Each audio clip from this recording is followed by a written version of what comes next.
What's going on YouTube? Modeling Nut back at you. I have another kit here for your reviewing pleasure. Today we have the Battlefleet Models YG-17 Garbage Lighter.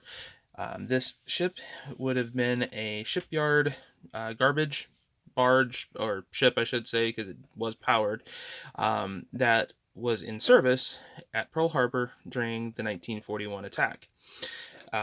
Most people obviously know of the West Virginia, and there's the famous shot of the West Virginia with the firefighting that was trying to put out the fires on the ship. This is the ship that was fighting the blazes that day because of the fact that to clean out the hold of the ship, they had high pressure water cannons. So they went ahead and used those in the firefighting. Now, first off, before I get into the review, this to me is a great example of why it's important to go to your local hobby shops. Normally online, this would, be probably $30-$40 kit. I've not looked lately, might even be more by now, who knows.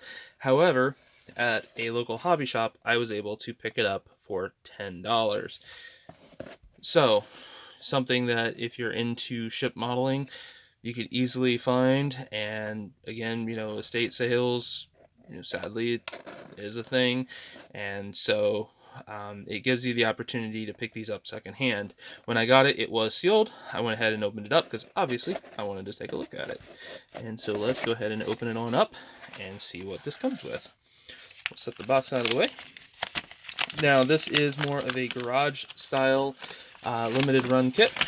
So with that being stated, it is important to note that obviously it's going to be maybe a little bit rougher in some regards than what you're used to seeing, but it's still nice.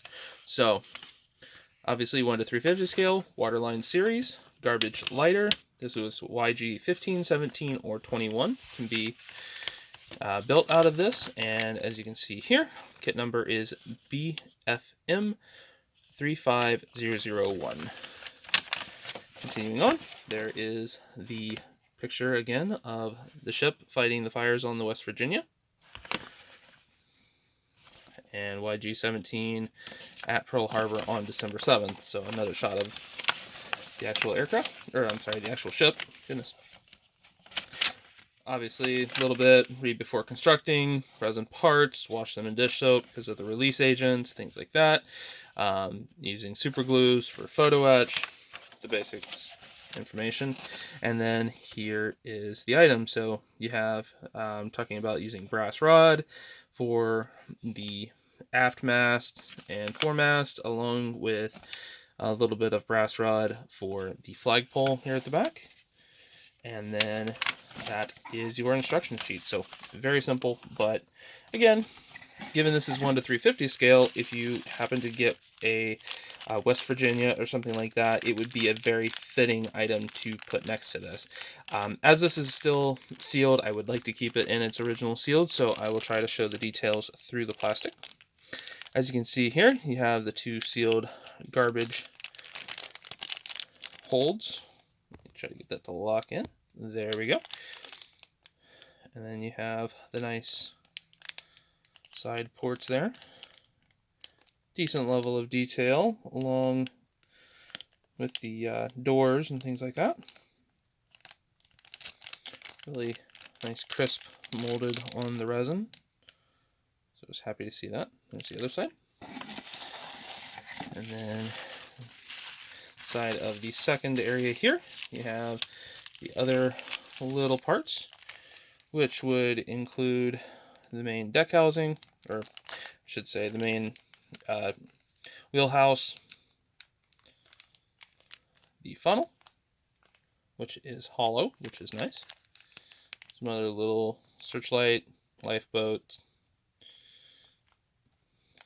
some additional details, and some pulleys, or valves, I believe, in those cases.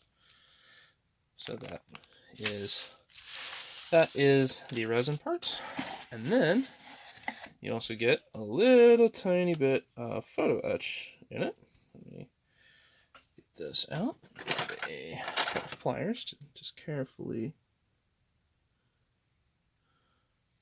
pull the PE out, which again is going to be just a couple of railings. So again, a fairly simple kit.